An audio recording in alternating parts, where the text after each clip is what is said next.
Hello all welcome welcome back to our YouTube platform current affairs Adda రోహిస్ academy. ఇదే మొదటిసారిగా నా క్లాసెస్ చూడడం జరిగితే సబ్స్క్రైబ్ చేయండి. కంటెంట్ నచ్చితే మాత్రం ఖచ్చితంగా లైక్ ఇవ్వండి. అండ్ కాంపిటేటివ్ ఎగ్జామ్ ప్రిపేర్ అవుతున్న మీ ఫ్రెండ్స్ అందరికీ షేర్ చేయండి. అండ్ మీకేమైనా సజెషన్స్ ఉంటే కమెంట్ బాక్స్లో కమెంట్ చేయండి. ఓకేనా? ఇక today looking to your first current affair. Yes, ఇక్కడ మనం చూడొచ్చండి, operation midnight hammer. So పేర్లోనే ఉంది, ఆపరేషన్ మిడ్ నైట్ హ్యామర్. ఏదైనా సరే నైట్ జరిగిపోతుంది. ఇక్కడ థింగ్ ఏంటి అంటే యుఎస్ఏ అండ్ ఇరాన్ల మధ్య జరుగుతున్న ఒక కాన్ఫ్లిక్ట్. సో ఈ కాన్ఫ్లిక్ట్ ఏం చెప్తుంది? ఇప్పుడు వెరీ రీసెంట్గా మనం అబ్జర్వ్ చేయొచ్చు, International Atomic Agency rules and రెగ్యులేషన్స్ని వైలేట్ చేస్తూ ఇరాన్ న్యూక్లియర్ టెస్ట్ను కండక్ట్ చేస్తుంది. ఈ కారణంతో ఇజ్రాయెల్ ఇరాన్ యొక్క న్యూక్లియర్ టెస్ట్ సెంటర్స్ మీద జరిపిన ఒక థీమ్ని మనం ఏమని చెప్పడం జరిగింది, ఆపరేషన్ రైజింగ్ లైన్ చెప్పడం జరిగింది కదా. అలాగే ఈరోజు మనం పెంటగాన్ అంటే ఏంటి అంటే ఇది యుఎస్ఏ యొక్క డిఫెన్స్ హెడ్ క్వార్టర్స్ అన్నట్లుగా ఇది జరుపుతున్న ఈ ఆపరేషన్ పేరు ఏంటంటే ఆపరేషన్ మిడ్ నైట్ హ్యామర్ అని మనం పెట్టడం జరిగింది. పెంటగాన్ ఇటీవల ప్రకటన చేయడం జరిగింది. ఇక్కడ మీరు చూడొచ్చండి, అర్ధరాత్రిగా మనకు సంబంధించిన ఫ్లైట్స్ అన్ని ఎక్కడికి వెళ్తున్నాయి, ఇరాన్ మీదకి వెళ్ళడం జరుగుతుంది. ఇటీవలే ఇరాన్ మనం ఇక్కడ ఈ ఏరియాలో మనం చూస్తున్న ఒక జలసంధి, ఆ జలసంధి పేరేంటి, హర్మూజ్. ఈ హర్మూజ్ జలసంధిని మనం గత వారం నుంచి మనం మాట్లాడుకోవడం జరుగుతుంది కదా. ఈ హర్మూజ్ జలసంధిని సీజ్ చేయడం జరిగింది. అది కూడా మనం ఇక్కడ డిస్కస్ చేయాల్సిన అవసరం ఉంది. ఓకేనా? ఎస్. సో థీమ్ ఏంటి అంటే అమెరికా నేతృత్వంలో జరిగిన ఒక రహస్య సైనిక దాడికి ఇచ్చుకున్న ఒక కోడ్ నేమే ఈ operation midnight hammer. Iran యొక్క అణు కార్యక్రమాన్ని నిర్వీర్యం చేయడం అంటే అటామిక్ న్యూక్లియర్ టెస్ట్ని కంప్లీట్గా డిస్ట్రాయ్ చేయడమే వీటి యొక్క లక్ష్యం. ఇక్కడ చూసుకుంటే చాలా రకాల బాంబ్స్ని మనం వాడడం జరిగింది. ఇంత టెక్నికల్ ఇష్యూస్ మనకి ఏమవసరం లేదు, just have a look on it. ఓకేనా? ఎస్. సో ఇక్కడ మనం చూసుకుంటే క్వశ్చన్స్ ఎక్స్పెక్ట్ చేయొచ్చండి. ఇటీవల కాలంలో మనం చూసిన ఆపరేషన్ మిడ్ నైట్ హ్యామర్ అనేది ఎవరు తీసుకొచ్చారు, ఎందుకు తీసుకొచ్చారు, disabling the Iran's nuclear enrichment facility, ఇలాంటి కొన్ని క్వశ్చన్స్ మనం ఎక్స్పెక్ట్ చేస్తాం. వెరీ రీసెంట్గా ఆపరేషన్ మిడ్ నైట్ హ్యామర్ ఎవరు లాంచ్ చేస్తారు, యుఎస్ఏ. ఏ ఇష్యూస్లో conflicts between Iran and USA, Israel, ఈ కాంటెక్స్ట్లో మనం కూడా చూడొచ్చు. ఓకేనా? Yes. Look to next current affair. ఇక్కడ మీరు చూడొచ్చు కగార్, ఆపరేషన్ కగార్ అంటే ఏంటంటే ఎలిమినేట్ చేయడం, అంటే వాళ్ళని తుదముట్టించడం, ఏరివేయడం అన్నట్లు. ఎవరిని ఏరివేయడం? మావోయిస్టులని. వెరీ రీసెంట్గా అమిత్ షా ఒక స్టేట్మెంట్ ఇవ్వడం జరిగింది. 2026 మార్చ్ 31 వరకు మావోయిస్ట్ అనేవాడే ఈ ఇండియాలో ఉండరు. ఎందుకు? వీళ్ళ వల్ల peace, especially law and order కంప్లీట్గా డిస్టర్బ్ అవుతుంది. సో ఈ కాంటెక్స్ట్లో వీళ్ళని కంప్లీట్గా నేను ఏరివేస్తా అని మన home minister Amit Shah statement ఇవ్వడం జరిగింది. ఈ కాంటెక్స్ట్లో ఇప్పుడు చూడండి, పెరుగుతున్న హింస మరియు వివాదాస్పద భద్రతా కార్యకలాపాల నేపథ్యంలో తెలంగాణ మాజీ ముఖ్యమంత్రి ఎవరు, కేసీఆర్ గారు, కేంద్ర ప్రభుత్వం చేపట్టిన ఆపరేషన్ కగార్ మీద ఆందోళన వ్యక్తం చేశారు. ఇది కరెక్ట్ కాదు, ఇలా మీరు చేయొద్దు, ఇది కరెక్ట్ కాదు అని ఇక్కడైనా స్టేట్మెంట్ అనేది ఇవ్వడం జరిగింది.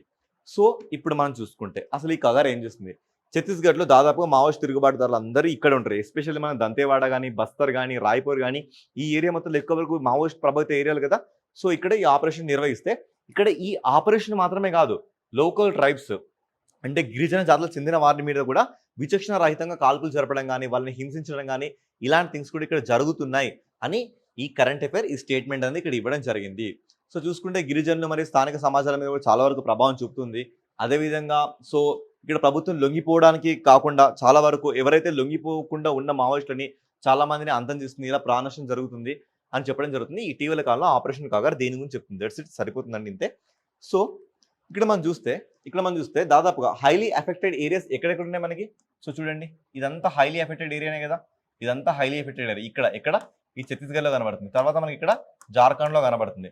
ఆ తర్వాత మన తెలంగాణ ఉంది అంటే మోడరేట్లీ ఎఫెక్టెడ్. మన దగ్గర మోడరేట్లీ ఎఫెక్టెడ్గా ఇక్కడ ఈ భూపాల్పల్లి, ఖమ్మం, ఈ రేంజ్లో మనకి ఇక్కడ మనం చూడొచ్చు. తర్వాత మార్జినల్లీ ఎఫెక్టెడ్ అంటే ఈ నల్గొండ, సూర్యాపేట, ఈ రేంజ్లో మనం చూడొచ్చు. సో ఇలా మనం చూడొచ్చు. ఈ లెఫ్ట్ వింగ్ ఎక్స్ట్రీమిజం ఇది అసలు యాక్చువల్గా మన దేశంలో ఎప్పుడు స్టార్ట్ అయింది, 1967లో ఇలా అబ్జర్వ్ అవుతుందని ఇది ఇక్కడ మీకు ఒక స్టేట్మెంట్ ఇవ్వడం జరిగింది. అండ్ కౌంటరింగ్ నక్సలిజం, ఈ నక్సలిజం మీద కౌంటరింగ్ కింద మనం ఏ కమిటీని ఇంతకుముందు వేయడం జరిగిందంటే బందోపాధ్యాయ కమిటీ 2006లో ఏర్పాటు చేయడం జరిగింది. ఇదొకటి గుర్తుపెట్టుకోండి, it is somewhat important. ఏ కమిటీని? బందోపాధ్యాయ కమిటీని 2006లో ఏర్పాటు చేయడం జరిగింది. ఓకేనా? చలో look into another current affair. ఈసారి ఇది ఒక స్పీషీస్, ఒక కొత్త జాతి గురించి మనం చూడడం జరుగుతుంది. సో చూడండి, ఇటీవల తమిళనాడులోని నీలగిరి రేంజ్లో కూనూరు చుట్టూ మాత్రమే ఉన్నట్లు భావిస్తున్న ఒక కొత్త జాతి గెక్కో. సో గెక్కో అంటే మళ్ళీ ఏమో అనుకోకండి, ఇది ఒక బల్లి జాతి, ఒక లీజర్ టైప్, ఒక బల్లి జాతి సంబంధించిన ఒక గెక్కోని మనం ఫైండ్ అవుట్ చేయడం జరిగింది. ఆ గెక్కోని మనం చూస్తే ఇక్కడ మీకు కనబడుతుంది ఇండియాస్ లేటెస్ట్ గెక్కో డిస్కవరీ. మనం లేటెస్ట్‌గా ఒక గెక్కో డిస్కవరీని ఇక్కడ మనం చూడడం జరుగుతుంది. సో ఏంటి? అసలు ఈ గెక్కో ఏంటి? అసలు దీనికి సంబంధించిన ఇష్యూస్ ఏంటో మనం ఒకసారి అబ్జర్వ్ చేద్దాం. ఇవి సరీసృపాలు అంటే రెప్టైల్స్. అంటార్కిటికా తప్ప, ఒక అంటార్కిటికా తప్ప మిగతా అన్నిటి దగ్గర ఇది కనబడుతుంది. రంగురంగుల బల్లులు, వర్షారణ్యాలు, డిసర్ట్స్, చల్లని పర్వత వాలులు గుండా ఇక్కడిక్కడ మనకు కనబడుతున్నాయి. సో సాధారణంగా ఇవి రాత్రిపూట మాత్రమే తిరుగుతాయి. సో వీటి యొక్క ఫ్యామిలీ అన్నట్లుగా ఈ నేమ్స్‌ని మనం చూస్తే ఖచ్చితంగా ఇవి గెక్కోస్‌కి సంబంధించిన నేమ్స్ అని గుర్తుపెట్టుకోవాలి. ఏంటి? కార్బోడాక్టిలిడే, డిప్టోడాక్టిలిడే, యూబ్లేఫారిడే, గెక్కోనిడే, తర్వాత పైలోడాక్టిలిడే, స్పెరోడాక్టిలిడే. ఇలా డాక్టిలిడే, లీడే అనే పదం ఎక్కడెక్కడ వస్తుందో ఇది కంప్లీట్‌గా గెక్కో అంటే బలిజాలకు సంబంధించిన స్పీషీస్ అని మనం గుర్తుపెట్టుకోవాలి. అర్థమవుతుందా? నెక్స్ట్ ఇక్కడ చూసుకుంటే ఇది మనకి కూనూరు కొండలో కనబడుతుంది. తర్వాత ఇది ఎందుకు ఇంత స్పెషల్? ఎందుకు దీని గురించి మనం మాట్లాడుకున్నామంటే పశ్చిమ కనుమల్లోనే ఎత్తైన ప్రాంతాలకు చెందిన ఏకైక గెక్కో జాతి ఇదే. సో ఇంత ఎత్తైన ప్రాంతాల్లో ఇంకా ఏ గెక్కోలు కూడా ఉండవంట. ఈ ఒక్క గెక్కో మాత్రమే ఉంటుంది అని ఇది ఇప్పుడు లైమ్‌లైట్‌లోకి వచ్చింది. దీనికి మనం పెట్టిన పేరేంటి? ద్రావిడో గెక్కో. జనరల్‌గా ద్రావిడ అంటే ఏంటి? ద్రావిడ దేశాలు అంటే ఏంటి? తమిళనాడు, కేరళ, కర్ణాటక, ఏపీ వీటిని కదా మనం మాట్లాడుకున్నది. సో దీనికి ఆ కాంటెస్ట్‌లో ద్రావిడో గెక్కో అని ఇవ్వడం జరిగింది. ఎక్కడ మనం కనబడింది? నీలగిరి. ఏ ప్లేస్‌లో? కూనూరు కొండల్లో మనం దీన్ని చూడడం జరిగింది. ఇది దీనికి సంబంధించిన ఇష్యూ. నెక్స్ట్ అదాని గ్రూప్ మళ్ళీ లైమ్‌లైట్‌లోకి వచ్చింది. ఈసారి ఏంటి అంటే off grid hydrogen plant. Off grid అంటే గ్రిడ్‌తో సంబంధం లేకుండా, గ్రిడ్‌తో ఏ మాత్రం సంబంధం లేకుండా ఏర్పడిన ఒక పైలట్ ప్లాంట్‌గా మనం ఇప్పుడు దీన్ని డిస్కస్ చేస్తున్నాం. ఇది ఎక్కడ ఏర్పడింది? కచ్, గుజరాత్‌లో ఉన్న కచ్ డిస్ట్రిక్ట్‌లో దీన్ని ఏర్పాటు చేయడం జరిగింది. సో అదాని గ్రూప్ ఇటీవల గుజరాత్‌లో, కచ్‌లో భారతదేశంలో మొట్టమొదటి ఆఫ్ గ్రిడ్ ఎన్ని మెగావాట్లు?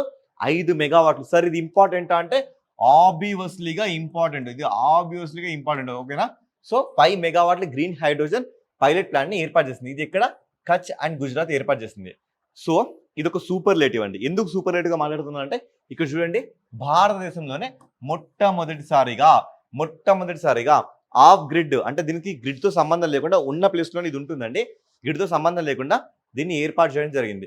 ఇక దీనికి సంబంధించిన కొన్ని టెక్నికల్ ఇష్యూస్, ఇంత టెక్నికల్ గా మనకు అవసరం లేదు. ఇది సోలార్ ఎనర్జీని వాడుకుంటూ ఎలక్ట్రోలైసిస్ విద్యుత్ విశ్లేషణ ప్రాసెస్ జరుపుతూ ఇది ఎలక్ట్రిసిటీని ప్రొడ్యూస్ చేయడం జరుగుతుంది. ఇది ఎలా దీని ఎనర్జీని స్టోర్ చేస్తుంది అంటే బెస్ట్ ఇక్కడ చూడండి, బ్యాటరీ ఎనర్జీ స్టోరేజ్ సిస్టమ్. అంటే అక్కడ ఒక బ్యాటరీ ఉంటుంది. లైక్ మీరు చూడండి ఇలా ఈ స్ట్రక్చర్ రూపంలో ఉంటుందండి. ఎలక్ట్రోలైసిస్ ప్రాసెస్ జరుగుతుంది సోలార్ ఎనర్జీని వాడుకుంటూ. తర్వాత అది అక్కడ ఉన్న ఒక బ్యాటరీలో స్టోర్ అవుతుంది. ఇది కంప్లీట్ గా ఆఫ్ గ్రిడ్ లో పనిచేయడానికి వీలు కల్పిస్తుంది. సో ఇది ప్రధాన విద్యుత్ గ్రిడ్ కి కనెక్ట్ చేయబడుతుంది. ఇది కంప్లీట్ గా ఒక రెన్యూవబుల్ ఎనర్జీ అండ్ ఇది ఫస్ట్ టైం ఇలాంటి థింగ్ మన ఇండియా జరగడం ఇదే ఫస్ట్ టైం. ఎవరు? అదాని గ్రూప్స్ వాళ్ళు దీన్ని కన్స్ట్రక్ట్ చేయడం జరిగింది. సో ఇది అన్నట్లుగా దీనికి సంబంధించిన ఇష్యూ. ఓకేనా? ఎస్. సో ఇది ఇంగ్లీష్ స్క్రిప్ట్ అండి. మనం క్వశ్చన్స్ ఎలా ఎక్స్పెక్ట్ చేస్తామంటే where is India's first off grid hydrogen pilot plant located. ఇక్కడ మనం దీన్ని ఫస్ట్ సారి మనం లొకేట్ చేయడం జరిగింది. ఇక్కడ కచ్ గుజరాత్ లో మనం దీన్ని చూడడం జరుగుతుంది. ఎవరు? ఏ company? Adani new industries limited company చూడడం జరుగుతుంది. తర్వాత ఇది off grid green hydrogen plant in Kutch. So what powers? ఎలాంటి powers? Solar energy with battery storage system. Solar ఎనర్జీని వాడుకుంటూ బ్యాటరీలో ఈ ఎనర్జీ స్టోర్ అవుతుంది. తర్వాత what technology is used to plant to produce green hydrogen. Electrolysis is using to renewable. So electrolysis project అంటే తెలుగులో ఏంటి? విద్యుత్ విశ్లేషణంని మనం ఇక్కడ ఈ ప్రాసెస్ చేయడం జరుగుతుంది. విద్యుత్ విశ్లేషణ ప్రాసెస్లో మనం ఇక్కడ ఎలక్ట్రిసిటీని ప్రొడ్యూస్ చేయడం జరుగుతుంది. ఓకేనా? చలో నెక్స్ట్ కరెంట్ అఫైర్. ఎస్, ఇక్కడ చూస్తే మనకి ఈ రోజు ఒక వైల్డ్ లైఫ్ శాంక్చురీ కనబడుతుంది. వైల్డ్ లైఫ్ శాంక్చురీ ఇక్కడ మీరు చూడండి, ఆ శాంక్చురీ పేరేంటి? కప్పతగుడ్డ. పేరేంటి? Kappatagudda wildlife sanctuary. Kappatagudda wildlife sanctuary ఇప్పుడు మళ్ళీ లైమ్‌లైట్‌లోకి వచ్చింది. అసలు ఏంటి సార్? దాదాపుగా మనకి 560 వరకు వైల్డ్ లైఫ్ శాంక్చురీస్ మనం చూడొచ్చు. అందులో ఏది ఇంపార్టెంట్ ఎగ్జామ్ ఓరియంటేషన్‌లో ఎలా అడుగుతారు? అన్నీ గుర్తుపెట్టుకోవాల్సిన అవసరం మనకు లేదు. కానీ కొన్ని సిగ్నిఫికెంట్‌గా ఏవైతే మనకి కరెంట్ అఫైర్స్‌లో కనబడతాయో వాటిని మాత్రం గుర్తుపెట్టుకుంటే సరిపోతుందండి. ఓకేనా? చలో ఇక్కడ మనం కప్పతగుడ్డ వైల్డ్ లైఫ్ శాంక్చురీని కాస్త మన రియల్ టైం విజువలైజేషన్స్‌లో మనం రియల్ టైం విజువలైజేషన్స్‌లో కొంచెం మనం దీన్ని చూద్దామండి. ఎస్, ఇక్కడ మనం చూడొచ్చు కప్పతగుడ్డ వైల్డ్ లైఫ్ ఆల్రెడీ లోడ్ చేసి పెట్టాను. ఇక్కడ చూడండి, ఇది అండి కప్పతగుడ్డ వైల్డ్ లైఫ్ శాంక్చురీ. సో చూడండి, హిల్స్ ఏ రేంజ్లో మనకు కనబడుతున్నాయి. సో ఈ రకంగా ఈ కప్పతగుడ్డ వైల్డ్ లైఫ్ సాంక్చురీ మనం ఇక్కడ చూడొచ్చు. సో ఇది దీనికి సంబంధించిన స్ట్రక్చర్. ఇది ఏ ప్లేస్లో లొకేట్ అయింది. సో చూస్తే మీకే ఒక క్లారిటీ వస్తుందండి. ఎస్ ఎస్ చూడండి, దీని ఎగ్జాక్ట్ లొకేషన్ చూడండి, కర్ణాటక, ఉత్తర కర్ణాటకలో ఇది లొకేట్ అయిందా లేదా. సో ఇటు అంతా పశ్చిమ కనుమలు మనకు కనబడుతున్నాయి. సో దీని పక్కనే ఇది లొకేట్ అయింది. ఓకేనా. ఎస్. సో అదే కంటెక్స్ట్ ఇక్కడ మనం చూడొచ్చు. ఇక్కడ మనం చూస్తే ఇది ఏ డిస్టిక్లో, గడక్ డిస్టిక్లో 244 స్క్వేర్ కిలోమీటర్ ఏరియాలో ఇక్కడ మొత్తం పొడి ఆకురాల్చే అడవులు, గడ్డి భూములు, పొదలు, నదీ మండలాలు, ఇవన్నిటితో దీన్ని మనం ఏమంటున్నామంటే ఉత్తర కర్ణాటక పశ్చిమ కనుమలు. ఎస్ చూడండి, ఇప్పుడు మీరే చెప్తారు. సో దీన్ని మొత్తంగా అబ్జర్వ్ చేయండి ఫస్ట్ మీరు. ఎస్ ఎంతటి బయోడైవర్సిటీ అండ్ అస్థెటిక్ నేచర్ ఇక్కడ మీకు కనబడుతుంది. ఇది అండి. సో మొత్తంగా మీరు చూడండి క్లారిటీగా ఇక్కడ. సో ఇలా మొత్తం కంప్లీట్ గడ్డి భూములతో ఇలా ఇది కంప్లీట్గా కవర్ అయి ఉంటుంది. ఓకేనా. సో ఈ రకంగా దీన్ని మనం కవర్ అయి ఉంటుంది. దీన్ని మనం ఏమని పిలుస్తున్నాం, ఇది ఉత్తర కర్ణాటక యొక్క పశ్చిమ కనుమలను పిలుస్తున్నాం. దీన్ని మనం చారిత్రక ప్రాముఖ్యత చూసుకుంటే ఇక్కడ కొండవాళ్ళు చాలా వరకు పురాతన దేవాలయాలు కానీ శిథిలమైన అవశేషాలతో స్పష్టంగా మనకు కనబడుతున్నాయి. అదేవిధంగా ఇక్కడ మనం చూస్తే అద్భుతమైన శిలాకల్పన అద్భుతాలు కానీ, జైన బసతులు కానీ, బ్రహ్మ జీనాలయాలు కానీ, త్రికూటేశ్వర ఆలయాలు కానీ, దంబాల ఆలయం కానీ, ఇలాంటి చాలా వరకు ఆర్ట్ అండ్ కల్చర్కి ఇది పెట్టింది పేరుగా మనం దీన్ని చూడొచ్చు అంట. ఓకేనా. ఎస్. తర్వాత ఇక్కడ ఉన్న వృక్షజాలం కానీ ఫ్లోరా అండ్ ఫానా మనం చూసుకుంటే ఇక్కడ చాలా రకాల వృక్షాలు మనకు కనబడుతున్నాయి. అదేవిధంగా జంతుజాలం చూసుకుంటే మనకి బూడిద రంగులో ఉన్న తోడేళ్ళు కానీ, చారలతో ఉన్న హైనాలు కానీ, చిరుతపుళ్ళు కానీ, బంగారు నక్కలు కానీ, రకరకాల కార్నివరస్ యానిమల్స్ని ఇక్కడ మనం చూడడం జరుగుతుంది. ఇదంతా మనకు అంత ఇంపార్టెంట్ కాదు. జస్ట్ ఇటీవలి కాలంలో మనం చూసిన కప్పతగుడ్డ వైల్డ్ లైఫ్ సాంక్చురీ ఏ స్టేట్లో ఇది లొకేట్ అయింది, ఇది ఏం చెప్తుంది, ఇది ఎస్పెషల్లీ లొకేషన్ అనేది ఎక్కడ ఎగ్జాక్ట్గా ఉంది అనే క్వశ్చన్స్ని మనం అబ్జర్వ్ చేస్తే సరిపోతుందండి. చలో దీని మీద మనం కొన్ని క్వశ్చన్స్ని ప్రాక్టీస్ చేస్తే, Kappatagudda wildlife sanctuary located in which state, Karnataka. So దీన్ని అప్రాక్సిమేట్లీ ఏరియా చూసుకుంటే 240 స్క్వేర్ కిలోమీటర్స్ వరకు ఉంటుంది. ఈ Kappatagudda region associated with which historic dynasty, ఏ డైనాసిటీతో ఇది లింకప్ అయి ఉంది, చాళుక్యస్ అండ్ రాష్ట్రకూటస్ డైనాసిటీతోని ఇది లింకప్ అయి ఉంది. Which ecosystem types are represent in the Kappatagudda wildlife sanctuary. ఇక్కడ ఎలాంటి కైండ్ ఆఫ్ ఎకోసిస్టమ్ ఉంది, dry deciduous and grassland, scrub lands, riverine ఎకోజోన్స్గా ఇక్కడ మనం చూడొచ్చు. ఓకేనా. ఇది entire Kappatagudda wildlife sanctuary. అయితే ఇది ఎప్పుడు ఎందుకు ఇది లైమ్ లైట్లోకి వచ్చిందంటే, దీన్ని గత దశాబ్దం నుంచి ఒక డికేడ్ దాదాపు 10 సంవత్సరాల నుంచి మనం దీన్ని ఎకో సెన్సిటివ్ జోన్గా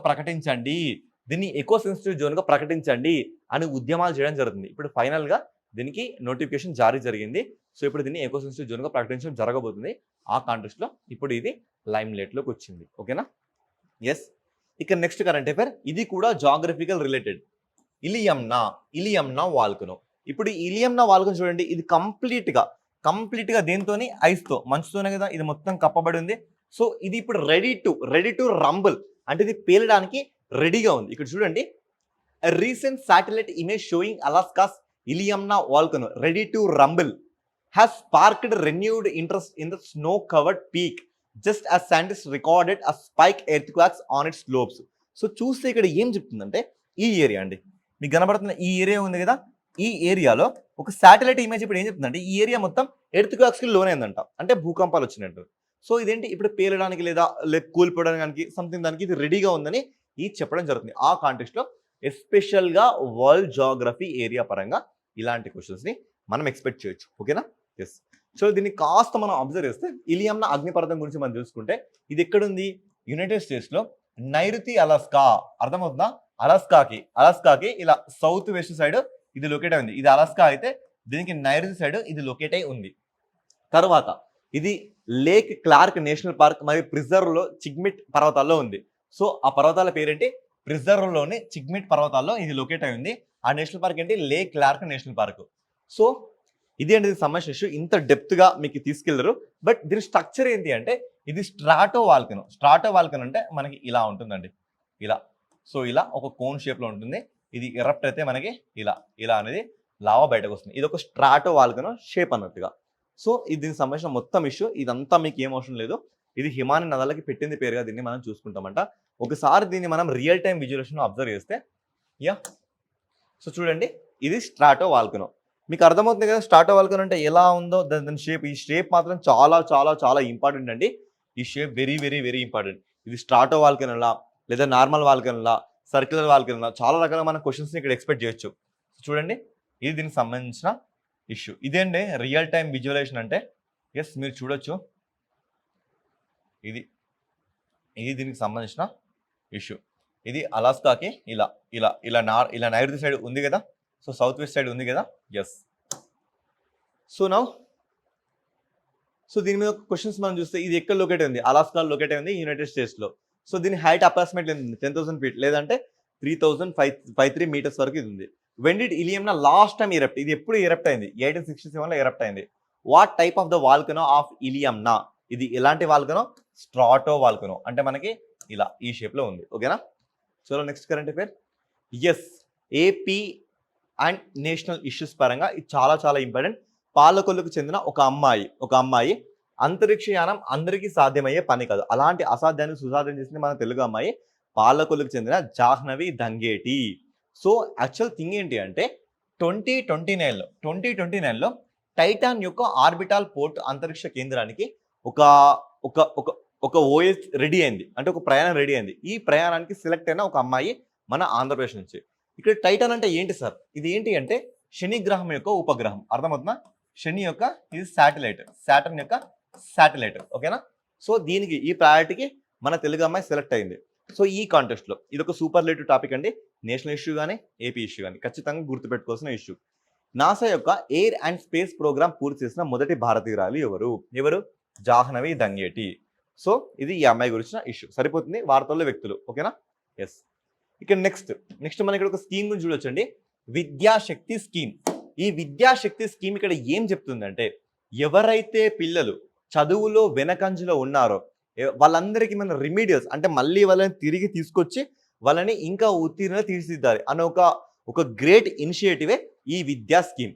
సో చూడండి, మ్యాథ్స్ కానీ సైన్స్ కానీ ఇంగ్లీష్ వంటి అంశాల్లో ఎవరైతే చాలా వరకు వెనుకన్నారో వాళ్ళందరికీ సైంటిఫికల్గా ముందుకు తీసుకొచ్చే ఒక స్కీమ్ ఏంటి? విద్యాశక్తి. ఎక్కడ లాంచ్ అయింది? ఏ స్టేట్లో లాంచ్ అయింది? AP. Again this is AP regional current affairs పరంగా చాలా చాలా చాలా ఇంపార్టెంట్ ఇష్యూ. ఓకేనా? సో చూసుకుంటే విద్యాశక్తి అంటే ఏంటిది? విద్యాశక్తి అంటే ఏం లేదు, ఎవరైతే పిల్లలు వెనకంజలో ఉన్నారో వాళ్ళని తిరిగి రెజ్యూనేట్ చేసి మళ్ళీ సెట్ చేయాలి. ఇది ఎక్కడెక్కడ దీన్ని అమలు చేస్తున్నామంటే దాదాపు 4,500 జిల్లా పరిషత్, ప్రభుత్వ, మున్సిపల్ స్కూల్స్లో, 576 కస్తూర్బా బాలికా గాంధీ విద్యాలయాల్లో, ఆంధ్రప్రదేశ్ రెసిడెన్షియల్ మరియు మోడల్ స్కూల్స్లో దీన్ని మనం ఇంప్లిమెంట్ చేస్తున్నాం. ఈ దశల వారీగా ఒక్కొక్క స్టేజ్లో దీన్ని మనం ఇంప్లిమెంట్ చేస్తాం. సో ఇక్కడ చూస్తే చాలా వరకు ఇవన్నీ సంబంధించిన అంటే దీనికి సంబంధించిన ఎయిమ్స్ ఏంటి? ఇది ఏం చేస్తుందంటే డ్రాప్ అవుట్ రేట్లను తగ్గిస్తుంది, గ్రాస్ ఎన్రోల్మెంట్ రేషియోస్ ఎక్కువ మంది పిల్లలు జాయిన్ అయ్యే విధంగా ప్రోత్సహిస్తుంది, సో అభ్యాస ఫలితాలను మెరుగుపరిచే వాళ్ళ ప్రోగ్రెస్ని సెట్ చేస్తుందని దీనికి సంబంధించిన ఇష్యూ. ఇదంతా మనకు అవసరం లేదు, జస్ట్ ఈ పదం మీకు కనబడుతుందండి, విద్యాశక్తి. సో ఎవరైతే మెయిన్స్ ఆన్సర్ రైటింగ్లో ఉంటారో వెల్ఫేర్ థింగ్లో కానీ లేదు అంటే డిపిఎస్పిలో కానీ సో ఎడ్యుకేషన్ సంబంధించిన ఇష్యూస్లో కానీ మీరు దీన్ని అడ్రస్ చేసుకోవచ్చు. అర్థమవుతుందా? ఎస్పెషల్లీ ఇంకా గవర్నెన్స్లో కూడా మీరు దీన్ని అడ్రస్ చేయొచ్చు. ఓకే, సో ఇది తెలంగాణ రీజనల్ ఇష్యూ. ఇక్కడ మనం చూస్తే బాలానగర్ కస్టర్డ్ ఆపిల్, బాలానగర్ సీతాఫలానికి ఇటీవలి కాలంలో జిఐ ట్యాగ్ అనేది ఇంకా రాలేదు. ఇది మాకు రావాలని మనం జారీ చేయడం జరిగింది, మనం అప్లికేషన్ పెట్టడం జరిగింది. ఎవరు అప్లికేషన్ పెట్టడం జరిగింది? కొండా లక్ష్మణ బాబూజీ హార్టికల్చర్ యూనివర్సిటీ. ఎక్కడ లొకేట్ అయింది? తెలంగాణలో ములుగు అంటే ములుగు డిస్ట్రిక్ట్ కాదండి, ఇది ములుగు అనే విలేజ్లో ఇది లొకేట్ అయ్యడం జరిగింది. ఈ కొండా లక్ష్మణ బాబూజీ హార్టికల్చర్ యూనివర్సిటీ వాళ్ళు దీన్ని ఫైల్ చేయడం జరిగింది. సో బై ద వే నేను ఏం మాట్లాడుతున్నా? జిఐ ట్యాగ్ మాట్లాడుతున్నా. జిఐ ట్యాగ్ మాట్లాడిన ప్రతిసారి మీ మైండ్కి రావాల్సింది ఏంటి? దీని యాక్ట్, దీని చట్టం మనకి ఎప్పుడు ఏర్పడింది? 1999లో. దీని హెడ్ క్వార్టర్స్ ఎక్కడ ఏర్పడింది? 2003లో ఏర్పడింది. ఎక్కడ ఏర్పడింది? చెన్నైలో ఏర్పడింది. ఫస్ట్ జిఐ ట్యాగ్ ఏంటి? డార్జిలింగ్ టీ. ఏంటి? డార్జిలింగ్ టీ. అలాగే తెలంగాణలో ఇప్పటివరకు ఎన్ని జిఐ ట్యాగ్లు? 18 జిఐ ట్యాగ్లు. ఒకవేళ ఇది జిఐ ట్యాగ్ అయితే ఎంత అవుతుంది మనకి? 19th. 18th ఏంటి? 18th ఏంటి? నేను మిమ్మల్ని అడుగుతున్నా, 18th ఏంటి? చపాటా మిర్చి కదా. సో అది ఇవి దీనికి సంబంధించిన ఇష్యూస్. ఓకేనా? నెక్స్ట్ ఇవి అండి ఈరోజు కరెంట్ అఫైర్స్. ఇంతకు మించి మళ్ళీ మోర్ క్వాలిటీ ఆఫ్ కంటెంట్తో మళ్ళీ కలుసుకుందాం. Thank you.